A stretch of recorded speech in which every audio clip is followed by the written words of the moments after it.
Hey guys, I miss you guys. I want to share with you our readings from our book, Inside Out and Back Again. And you can look at my backyard. That's the screen that's making that look there. But it's that nasty snow that's out there. So we are on fourth rule. Remember when we left off, Kim Ha realized that her cowboy did not have a horse. And she thought, what in the world kind of cowboy is he? I really like this rest of the book. It's really funny. And some of it's sad, how some of the kids treat Kim Ha. But you have to remember the time period back then when the Vietnam War was going on. So it's the fourth rule. Some verbs switch all over just because. I am, she is, they are, he was, they were would be simpler if English and life were logical. August 30th. The outside. Starting tomorrow, everyone must leave the house. Mother starts sewing at a factory. Brother Quang begins repairing cars. The rest of us must go to school, repeating the last grade left unfinished. Brother Vu wants to be a cook or teach martial arts, not waste a year as the oldest senior. Mother says one word, college. Brother Koi gets an old bicycle to ride. But Mother says I'm too young for one, even though I'm a 10-year-old in the 4th grade when everyone else is 9. Mother says worry instead about getting sleep, because from now on, no more naps. You'll eat lunch at school with friends. What friends? You'll make some. What if I can't? You will. What will I eat? What will your friends eat? But what will I eat? Be surprised. I hate surprises. Be agreeable, not without knowing what I'm agreeing to. Mother sighs, walking away, September 1st. Sad or laugh? School. I wake up with dragonflies zipping through my gut. I eat nothing. I take each step towards school evenly, trying to hold my stomach steady. It helps that the morning air glides cool like a constant washcloth against my face. Deep breaths. I'm the first student in class. My new teacher has brown curls looped tight to her scalp like circles in a beehive. She points to her chest. Miss Scott, saying it 3 times, each louder with ever more spit. I repeat, Miss Scott. Careful to hiss every S. She doesn't seem impressed. I tap my own chest. Ha! She must have heard ha as in funny. Ha ha ha. She fakes a laugh. I repeat, ha! And wish I knew enough English to tell her to listen for the diacritical mark. That one directing the tone downward. My new teacher tilts her head back, fakes an even sadder laugh. September 2nd, morning. Rainbow. I face the class. Miss Scott speaks. Each classmate says something I don't understand, but I see. Fire hair on skin dotted with spots. Fuzzy dark hair on skin, shiny as lacquer. Hair the color of root on milky skin. Lots of braids on milk chocolate. White hair on a pink boy. Honey hair with orange ribbons on see-through skin. Hair with barrettes in all colors on bronze head. I'm the only straight black hair on olive skin. September 2nd, mid-morning. Black and white and yellow and red.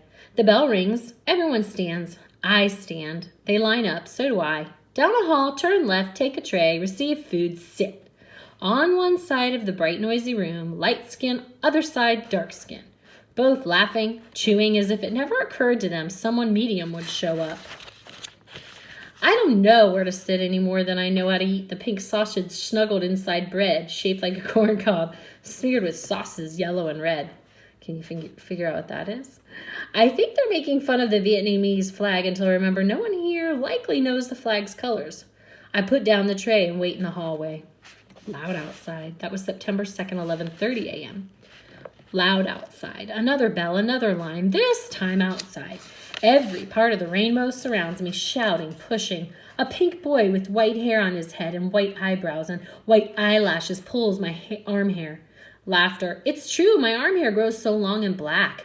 Maybe he's curious about my long black arm hair, like I was curious about the golden fuzz on the arm of the rescue ship sailor.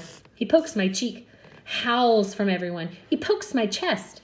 I see nothing but squeezed eyes and twisted mouths. No, they're not curious. I want to pluck out every white hair to see if that boy's scalp matches the pink of his face. I wish this, but walk away. September 2nd, afternoon. Laugh back. The pink boy and 2 loud friends follow me home. I count each step to walk faster. I won't let them see me run. I count in English, forcing it to the front of my mind. I can't help but glance back. The pink boy shouts, showing a black hole where sharp teeth glow. I walk faster, count faster in English.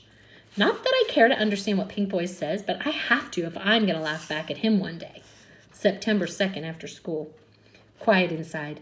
Brother Coy is home, not talking. We sit together, shelling peanuts. I keep my day inside. Mother comes home with 2 fingers wrapped in white. The electric machine sews so fast. Brother Quan comes home, throws down his uniform shirt, goes to the bathroom. At dinner, his fingernails are still rimmed in black oil. Brother Vu comes in whistling. He eats 2, 3, 4 pork chops. I eat 1, 2 chops. I have a feeling having muscles makes whistling possible. September 2nd, evening. Fly kick. I sneak into my brother's room. The full moon shines on the bulkiest lump. I shake it awake. I'm outside. Brother Vu swats my hand and follows me. Moonlight turns us silver. They pulled my arm hair. They threw rocks at me. They promised to stomp on my chest. Brother Vu yawns. A boy did pull my arm hair. Brother Vu pats my head. Ignore him. It's not like I follow him around. Why were you whistling? Someone called me Ching Chong. Is that good? Didn't sound good. Then he tripped me. So I flew up and almost scissor kicked him in the face. You missed? I wanted him to stop, not hurt him. I didn't even look like seeing him scared. I didn't even like seeing him scared. I would have kicked him. Teach me to fly kick, please. Not with your temper. I shout. I'm so mad. I shouldn't have to run away. Tears come. Brother Vu has always been afraid of my tears. I'll teach you defense. How will that help me? He smiles huge. So certain of himself. You'll see. September 2nd. Late. Chin nod. Next morning, halfway down the block, away from Mother's eyes, I hear the clink-clank of Brother Coy's bicycle. He stops and pats the upper bar of the triangle frame. I sit side saddle, holding on to the handlebar. The edges of our hands touch. As we glide away, I ask, every day? I feel his chin nod into the top of my head. After school, too? Another chin nod. We glide, and I feel as if I'm floating.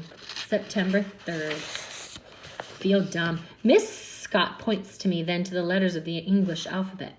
I say A, B, C, and so on. She tells the class to clap. I frown. Miss Scott points to the numbers along the wall. I count up to 20. The class claps on its own. I'm furious, unable to explain that I already learned fractions and how to purify river water, so this is what dumb feels like. I hate it. September 10th. Wishes. I wish Brother Coy wouldn't keep inside how he endures the hours in school. That Mother wouldn't hide her bleeding fingers. That Brother Quang wouldn't be so angry after work. I wish our cowboy could be persuaded to buy a horse. That I could be invisible until I can talk back. That English could be learned without so many rules. I wish Father would appear in my class speaking beautiful English as he does French and Chinese and hold out his hand for mine. Mostly, I wish I were still smart. September 11th. Do you think she's really still smart, or she just feels like she's not? I think she's still smart. She just doesn't feel very smart when she doesn't understand what's happening. Hiding. Brother Vu now makes everyone call him Vu Li, a name I must say without giggling to get defense lessons. I need the lessons. I'm hiding in class by staring at my shoes. I'm hiding during lunch in the bathroom, eating hard rolls saved from dinner. I'm hiding during outside time in the same bathroom. I'm hiding after school until Brother Coy rides up to our secret corner. With Vu Li, I squat in dung tan, weight on legs, back straight, arms at my sides, fingers relaxed, eyes everywhere at once. I'm practicing to be seen. September 13th. Neighbors. Eggs explode like smears of snot on our front door. Just dumb kids, says our cowboy. Bathroom paper hangs like ghosts from our willow. More dumb kids, says our cowboy. A brick shatters the front window, landing on our dinner table along with a note. Brother Quang refuses to translate. Mother shakes her head when Vu Li pops his muscles. Our cowboy calls the police, who tells us to stay inside. Hogwash, our cowboy says, then spits a brown blob of tobacco. I repeat, hogwash, puckering for the ending of shh. Mother decides we must meet our neighbors. Our cowboy leads, giving us each a cowboy hat to be tilted while saying, good morning. Only I wear the hat. In the house, to our right, a bald man closes his door. Did I skip a page? Sorry, let me check. Only I wear the hat in the house. Okay. To our right, a bald man closes his door. Next to him, a woman with yellow hair slams hers. Next to her, shouts, reach us behind a door unopened. Redless crawls across my brother's faces. Mother pats their backs. Our cowboy leads us to the house on our left. An older woman throws up her arms and hugs us. We're so startled, we stand like trees.